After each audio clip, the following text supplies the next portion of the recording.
Mheshimiwa Kalonzo Musyoka, Mheshimiwa Martha Karua, Mheshimiwa Governor Wairia, Mheshimiwa Kioni, Mheshimiwa Oparanya. I'll be very brief and I will not go to what has been said. I talk differently.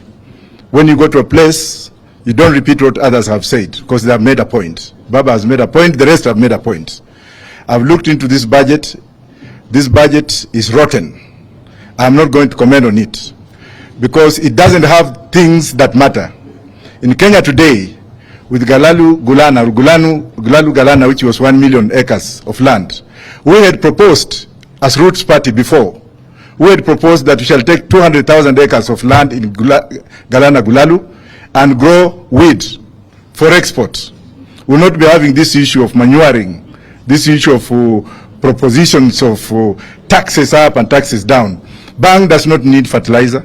Bank does not need to be nurtured. It only grows for 4 months. But the reason why I'm talking of bank economics is the world has moved away from this miniature kind of budgetary system which are imposed by the World Bank, IMF, or Bretton Woods institutions. I, as a scholar of Bretton Woods institutions, that's law in economics, law and development, if you look at what Walter Rodney wrote, and I'm sure my friend Honorable Kalonzo is very much aware because he's a reader, Walter Rodney wrote of a phraseology that led to his death when he was a Guyanese living in Dar es Salaam at that particular time, of how Europe underdeveloped Africa. So we are talking of hegemony of development and undermining underdevelopment because they are looking at us and saying that Africans have no conscience. We have to develop them.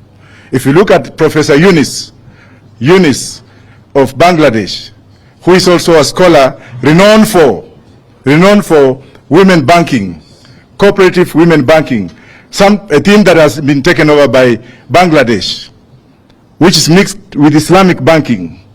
But the World Bank has now borrowed that kind of paradigm, where banking is done from the locality of the women where they are found. And that's a story for another day. We will not be talking on this everyday budget, every day sijui nani amefanya nini. Kama tungepanda bangi for export and for economic development, not for smoking, we will not be having this kind of discussions every day. I speak very harshly because I am one of you. And I am one of you.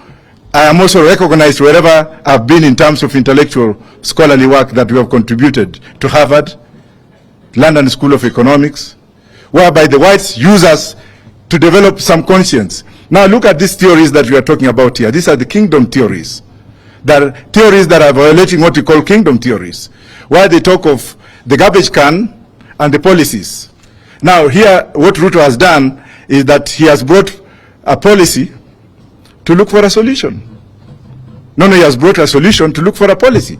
Instead of putting solutions together and then you look for a policy, our system is upside down. And none of our leaders are thinking of this. Go outside the box. Look at those Kenyans in the diaspora. Ask them why they're working there. And Honorable Odemo is here. He was one of the best ambassadors we had when we were in the UK. He used to accommodate what we had.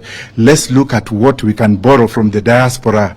We have the brains outside this country that can come and develop this country. Let's look at the Museveni format, the formula that Museveni has used. None of us wants to talk about the Kenyans in the diaspora. We talk about ourselves. Somebody went to Kangundo High School, Nairobi University, worked in the ministry, went to live in Lavington. What kind of policy do you think this person can make? Thank you very much.